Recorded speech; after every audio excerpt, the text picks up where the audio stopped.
Dahil kahit gaano katama yung sinasabi mo, katulad ng sinabi ko dun sa last episode with Trillanes, kung puro ka salita ng ganyan, divisiveness, puro galit sa gobyerno ang nasa isip mo, yun ang lagi nakikita ng tao, sa'yo siya magagalit.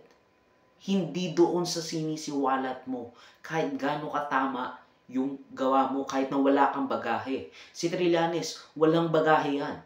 Pero galit na galit pa rin ng tao. Tignan mo si tignan mo si Duterte ngayon, ang daming bagahe niyan.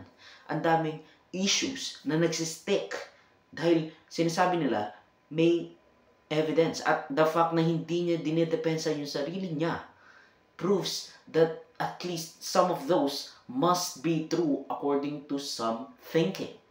Dahil kahit gaano nga katama yung sinasabi mo, magagalit ang tao sa'yo kung puro yap ka ng galit or yap ka ng divisiveness, yap ka ng yap patungkol sa inis at mga maling ginawa ng, ng nakaupo. Kasi yung mga nakaupo, makikita ng tao na merong binigay sa kanila. At dun lang, matutuwa na sila. And that's sad, di ba? Pero that's how it is. Kung papatungan mo ng mga pagbumurang, hindi as charismatic as your fathers, kasi